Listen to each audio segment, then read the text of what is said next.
y la saturación, y estos factores fisiológicos hay que tenerlos en cuenta, pero generalmente no los tenemos en cuenta, lamentablemente.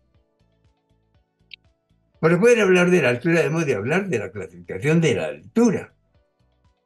Yo seguía esto con un error que corregí cuando me puse a pensar en el efecto de la altura sobre los 2.500 metros, y entonces venía aplicando la clasificación de la altura y coincide con esta que fue publicada en el 2018 por Parati y es importantísima. Es la misma que he venido siguiendo hace mucho tiempo, con una pequeña modificación que yo mencionaba, moderar altura hasta 3.000 metros, y es un error, era un error. Moderar esta hasta 2.500, porque el efecto de la hipoxia hipovárica es notorio a partir de los 2.500 metros. Y cuando me di cuenta de eso, cuando me hablé con Dante Peñalosa, el gran maestro y amigo que me enseñó muchísimo y que traje aquí, tuve el honor de que me aceptara traerlo aquí a Bogotá. Y entonces esta es la clasificación que considero muy, muy adecuada a la realidad.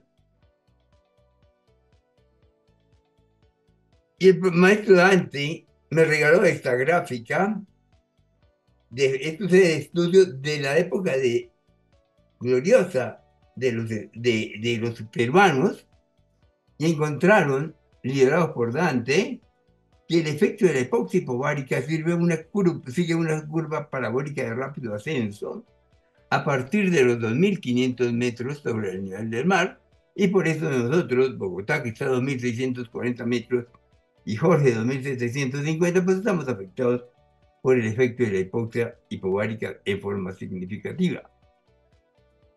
Entonces, todos lo saben, pero les quiero enfatizar que la hipoxia hipovárica es la menor disponibilidad del oxígeno que ingresa al organismo, a los tejidos, secundaria a la disminución de la presión parcial de oxígeno a medida que se incrementa la altura, y que su efecto es más significativo por los 2.500 metros, aunque la concentración es la misma de oxígeno es la misma a las diferentes alturas.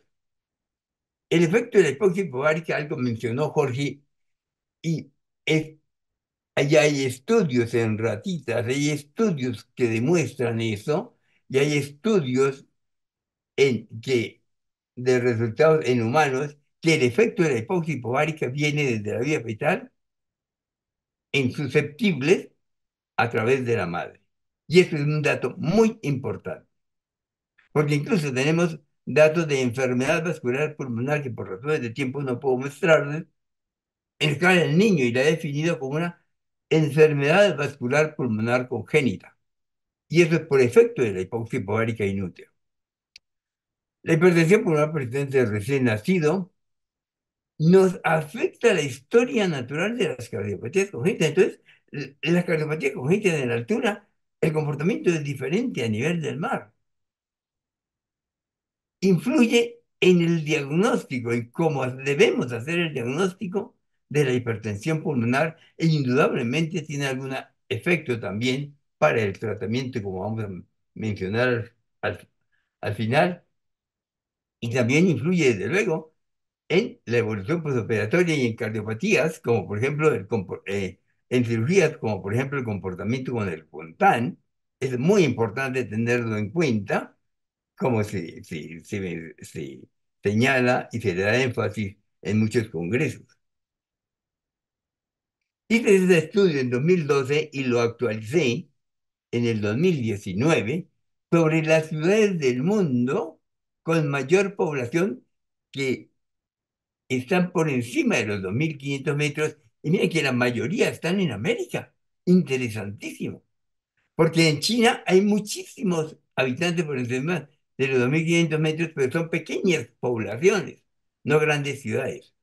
Entonces, pero vamos a mirar cómo Bogotá tiene una población, es la más importante, pero La Paz, incluyendo si le señalamos si le adicionamos el Alto, que es donde viven los obreros y donde está el aeropuerto, la población de Bogotá es más del doble de la segunda ciudad del mundo en población. Esto, por eso siempre menciono que Bogotá es un verdadero laboratorio para el estudio de la hipertensión pulmonar en la altura. Pero es curioso cuando dice este análisis que la mayoría está en América. Solamente en las 10 ciudades con mayor población por encima de los 2.500 metros, no está sino Lhasa, porque los demás sí, hay muchos, pero pequeñas poblaciones. Y de este análisis también, si a Bogotá le agrego el área metropolitana, la población total son 9.995.000, o sea, 10 habitantes, 10 millones. Y eso es el 6,87 de la población mundial que vive sobre los 2.500 metros y el 23,7% de la población de los Andes. Es un curvo de población y por eso hay tanta hipertensión pulmonar acá, pero por eso Jorge nos mostró una gran cantidad de pacientes con hipertensión pulmonar. La razón es esa, el efecto de la hipoxia hipovárica. La definición de hipertensión pulmonar, solamente para mencionar que la precapilar tiene esos valores mayor de 20 milímetros, con una cuña menor de 15, con una resistencia mayor de 3. Y eso lo aplicamos en la altura. Por eso, en las guías de hipertensión pulmonar de Steve Upman, publicada en 2015, me gustó que en el cuadro número 1 señaló esos son los valores y al ladito colocó a nivel del mar. Porque se van dando a poco poco a poco se van dando cuenta de que la altura no se puede seguir con el mismo valor. Y lo mismo lo hacemos en eco y lo hacemos en todo, pero esto no es correcto. Pero el gran problema es que no tenemos estudios. No tenemos estudios de las diferentes alturas que tenemos según la clasificación de la altura y no tenemos estudios siquiera en el rango de altura donde vive la mayor población que vive en el mundo en la altura, que es entre los 2.500 y los 4.200 metros, más notoriamente entre los 2.500 y los 4.000 metros. Entonces, esto no se conoce y tenemos mucho que aprender. Por eso siempre digo yo, es tan poquitico que sé, es que hay tantas cosas que aprender como eso. Hay tantos errores en los que vivimos permanentemente porque no tenemos estudios. Después de este comentario sobre la definición, pasamos a la patogénesis. Y de que en la patogénesis el factor genético es esencial, pero no hay estudio genético de la altura tampoco. Entonces, por eso, en la invitación y en el proyecto que tenemos con la Universidad de Stanford, el primer proyecto que les propuse fue hacer un estudio genético en descendientes de los aymaras en Bolivia, de los incas en el Perú, de los quitos en Ecuador, en Quito, de los chibchas y muiscas en el altiplano cundiboyacense, de los pastos en Pasto, a ver si encontramos algo diferente. Muy probablemente, porque Alejandro Rajero de Bolivia dice que el comportamiento de de las cardiopatías por la altura es diferente que porque ella dice que posiblemente es protector a la altura. Y para mí, en nuestro medio, es gravísima la altura y lo demuestro con evidencias. Eso nada, estaba yendo tocando. Entonces, es importante tener en cuenta el sustrato genético y no conocemos. La hiperreactividad del lecho vascular pulmonar es algo que me he dedicado muchísimos años, lo mencionó Jorge, pero es esencial, es importantísimo tener en cuenta la hiperreactividad del lecho vascular pulmonar, muy significativa en la altura, más notoria en el niño que en el adulto y más significativa entre jóvenes, más jóvenes del niño. El otro factor, hay muchos factores en la patogénesis, pero solamente señalé estos, el remodelamiento vascular pulmonar, que es lo que debemos evitar. ¿Cómo lo debemos evitar? Como lo mencionaré más adelante, detección precoz de la hipertensión pulmonar. Y el otro factor en la altura, indudablemente, que es la hipoxia hipoárica que hemos venido comentando. La hiperreactividad vascular pulmonar la definimos como la característica del hecho vascular pulmonar genéticamente determinada por la cual el lecho vascular pulmonar responde con una contracción exagerada ante un estímulo vasoconstrictor, por ejemplo, la hipoxia hipovárica, y desde luego viene eso determinado genéticamente. Lo demuestro con esa gráfica, esa composición que hice. Un paciente real es para demostrar la importancia de la hiperreactividad del lecho vascular pulmonar y que hay que tenerlo en cuenta. En el lado derecho hay una arteriola pulmonar con cambio de grado 3 avanzados con recanalización a los 6 meses de edad aquí en Bogotá. 6 meses con un daño irreversible.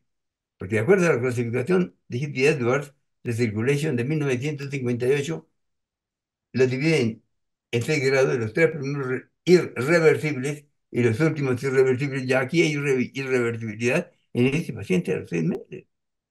Gravísimo. Y este fue el cateterismo que encontramos en esa época, con hipertensión pulmonar muy severa, con resistencias pulmonares de 12,8, una presión en cuña pues, por debajo de 15, o sea, típica precapilar por el daño arteriolar. Pero en el otro lado hay una arteriola severamente vasoconstreñida, porque algunos son muy difíciles de dilatar y tienen el mismo parámetro hemodinámico. Pero mientras que el de la enfermedad, el remodelamiento severo, no puedo hacer nada por ese paciente, sino manejo médico para mejorar su calidad de vida. Este paciente, aunque sea difícil, lo puedo dilatar. Pero si lo dejo un tiempo, mucho tiempo bajo hipoxia hipovárica, se me va a dañar el lecho vascular pulmonar. Entonces tenemos que empezar, siempre menciono que una cosa es la hipertensión pulmonar como números, y otra cosa es la enfermedad, vista la hipertensión pulmonar como enfermedad vascular pulmonar.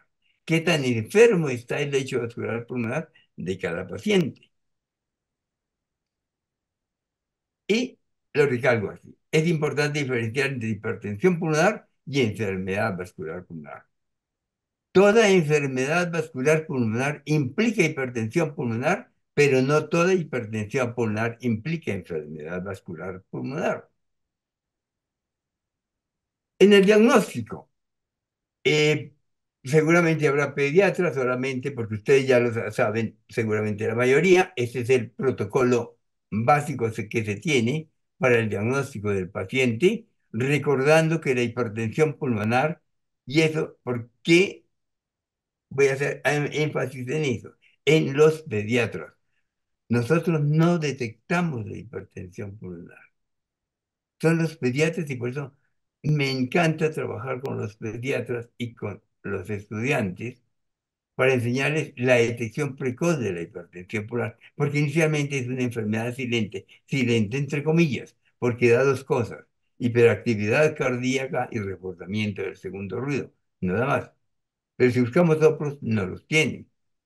Entonces, cuando sospechamos el diagnóstico, este es el esquema que seguimos: esencial el examen clínico con sus antecedentes desde la vida prenatal, ya todo lo demás lo saben, los de electrocardiograma, electro, y hacer hincapié en que todos nos ayudan, y las pruebas de función hepática, porque como vamos a darles inhibidores de la endotelina, pues son hepatotóxicos, pues hay que saber cómo está el hígado, el BNP, un marcador importantísimo, tanto el BNP como el NT-proBNP, la caminata de 6 minutos, el test de hiperoxia prolongada que diseñé, sobre el cual lo voy a mencionar un momentito, es aplicado en la altura. Lo diseñé para el niño de la altura. Y el cateterismo cardíaco siempre en la altura, con óxido nítrico en los niños. Y e hiperoxia, no solamente óxido nítrico. ¿Por qué? Por el componente de hiperreactividad vascular pulmonar y el efecto de la hipoxia hipovárica. El test de hiperoxia que diseñé por allá en 1984, pero hasta no lo apliqué durante más o menos 40 años y después de tener suficiente evidencia, lo publiqué hace 2 años, lo definimos como una FO2 mayor de 80% por mínimo 4 horas y un máximo de 24 horas. Se practica ecocardiograma y se toma muestra para BNP, ProBNP previa a la hiperoxia y después de la hiperoxia. Caminata de 6 minutos antes y después en los niños mayores y los pacientes deben ir después a catetería. Sí. Todos ustedes saben que no debemos siquiera iniciar tratamientos en el caso de excepcionales y no definimos compresión, hipertensión pulmonar sin cateterismo cardíaco, excepto en la hipertensión pulmonar persistente recién nacido. Esta es la publicación que hice en High Altitude hace 3 años. Nos predice sobre supervivencia, según esa curva de Kaplan-Meier, y es más positivo, tiene más positividad entre más jóvenes el niño, como vemos en esta gráfica. Voy a mencionarles, porque es otro tema que me he dedicado mucho, mucho, mucho, e insisto y hago énfasis en su importancia en la detección precoz de la hipertensión pulmonar. Estos son 85 pacientes, fue lo que presenté en la Universidad de Stanford en la visita que hice en septiembre y es mi próxima publicación. Dividí, son pacientes que tienen seguimiento, algunos hasta más de 40 años de seguimiento, en menores de 3 años, de 3 a 5 años, de 5 a 10 años, mayores de 10 años, y vemos que el mayor número de este grupo son menores diagnosticados menores de 3 años. Y ahí vamos a ver los resultados. Analizamos severidad, clase funcional y supervivencia. Interesante. Bien dijo Jorge que en la literatura la causa principal es cardiopatía. No, en la altura es la idiopática, al menos en esta serie de 85 pacientes, y en otros artículos es así. La causa principal en la altura es la idiopática, pero eso sí fue una sorpresa.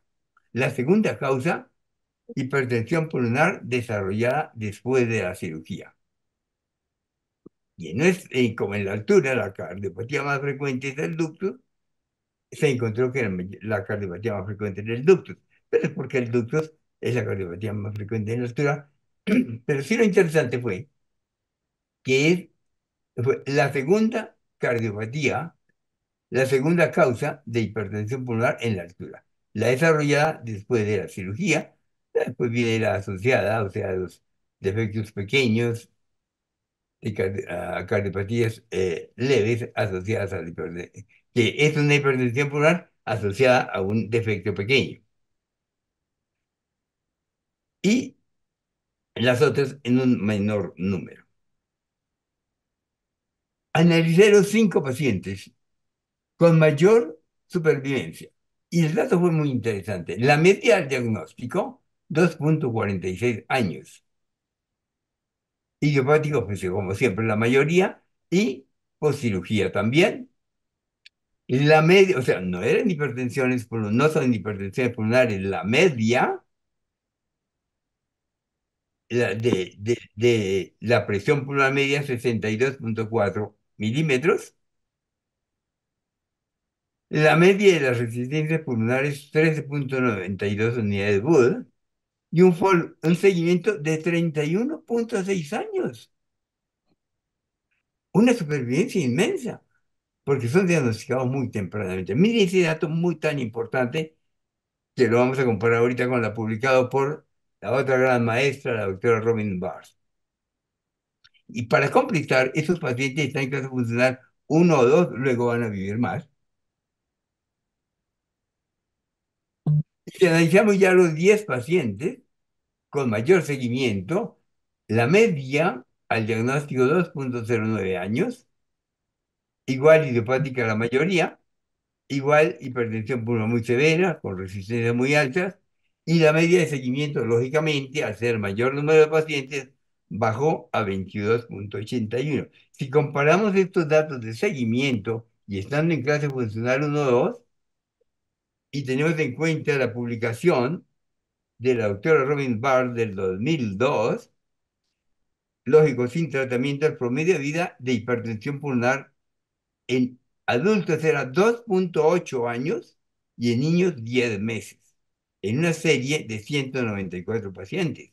Entonces vemos la diferencia tan marcada, pero la clave es diagnóstico precoz, por debajo de los 3 años. Por encima de los 5 años, el comportamiento fue totalmente diferente. Entonces, hay que diferenciar el tratamiento, que es todo el armamentario que tenemos, y el enfoque terapéutico. El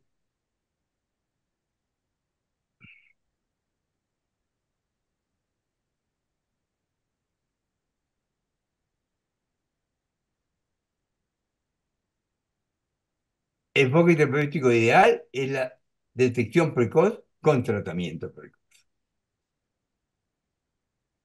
En cuanto al tratamiento, que era uno de los temas que me pidieron, pues todos sabemos el gran armamentario que tenemos, pero ahí viene un comentario muy importante para Sudamérica. Esto no todo, no todas estas medicinas no están en todos los países, lamentablemente. Brasil no tiene. Brasil, que es tan importante, le falta una cantidad de medicinas. De los países que tenemos mejor cantidad de apoyo terapéutico es en Colombia. Argentina también está muy bien. Sé que tienen deficiencias en Ecuador. En Perú creo que también tienen deficiencias. Entonces, es muy importante, pero consecuencia con la vía de la prostaciclina, con estudios que se están haciendo en niños, como el de Selexipag, el Salto, en los cuales estoy participando, Bosentan, Macitentan, que son inhibidores de la endoterina, como el Tomorrow, y en la vía del óxido nítrico, sildenafil, tadalafil y el estudio Patent, y la nueva medicina que está en estudio, que tenemos mucha expectativa, creo que va a ser muy buena. Mucho tiempo de estudio, de investigación, pero tenemos muchas esperanzas en esta medicina. Posiblemente pueda influir en remodelamiento, está relacionado con el receptor de la activina.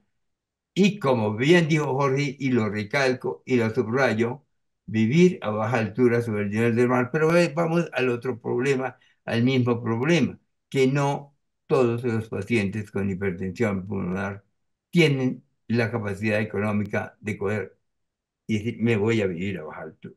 Eso no es lo común es lo contrario. Los que pueden bajar es la excepción y entonces tenemos ese gran problema.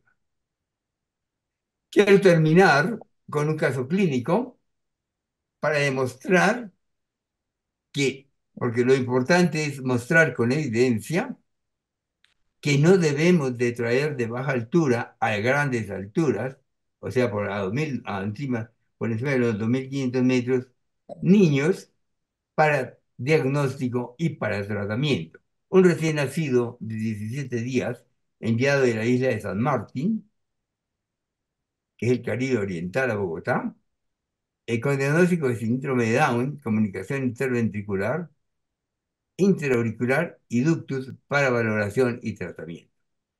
Al llegar a Bogotá al servicio de urgencias en la fundación, el pediatra encuentra un paciente en muy malas condiciones generales, muy cianóticos, con saturación de 60%, que aumentaba con FiO2 a 70%, y entonces el pediatra con muy buen criterio sospecha una cardiopatía cianógena. Yo estaba de turno y fui a examinar al paciente y yo, mira, esto parece una hipertensión pulmonar.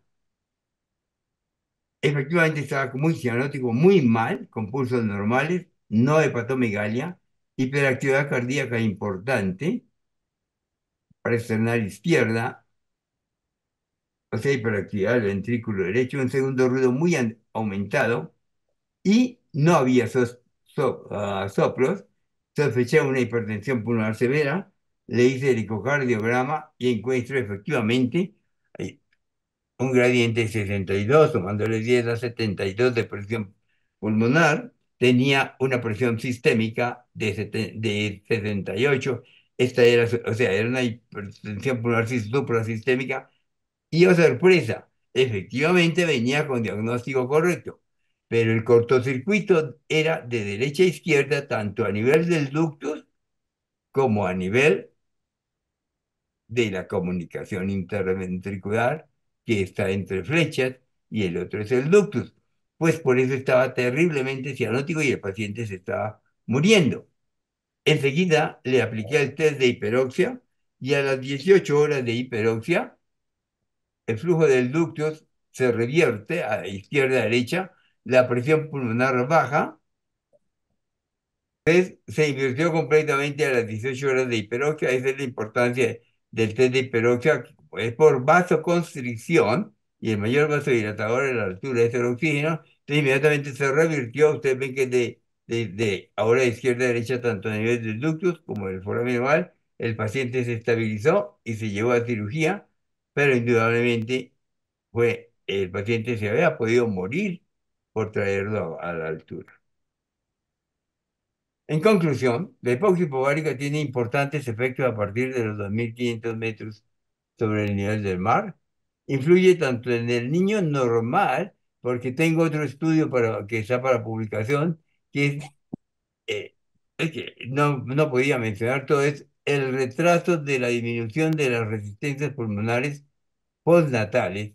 En este estudio de 86 pacientes, perdón, no pacientes, recién nacidos sanos, que estaban con la madre para irse para la casa con el único factor de haber nacido en Bogotá, hubo 10% de pacientes que tuvieron retraso en la disminución de las resistencias pulmonares. Esos pacientes no tienen hipertensión pulmonar persistente de recién nacido, pero pueden pasar por confundirse. Esencial, y lo recalco, el diagnóstico precoz. La hiperreactividad vascular pulmonar es más notoria en la altura y más significativa en el niño que en el adulto. Se debe valorar con precisión la reactividad del lecho vascular pulmonar. Debemos evitar el remodelamiento del lecho vascular pulmonar y lo esencial del diagnóstico precoz. El test de hiperoxia prolongado que diseñé y publiqué es muy importante para valorar la reactividad del lecho vascular pulmonar y predice supervivencia. El pediatra y el médico general, eso sí es función de los cardiólogos pediatras. Eso sí, la única recomendación que haría, por favor, dediquémonos a los pediatras a enseñarles parámetros para detección precoz de la hipertensión pulmonar, porque son ellos los que lo detectan. Ellos son los que deben de tener los datos bien claros de cómo detectar la hipertensión pulmonar. No es conveniente que los niños con hipertensión pulmonar que viven a baja altura sean llevados a la altura para estudio y tratamiento. Los niños con hipertensión pulmonar habitantes de la altura, además del tratamiento con vasodilatadores, es conveniente que vivan a baja altura sobre el nivel del mar. Esos son colaboradores.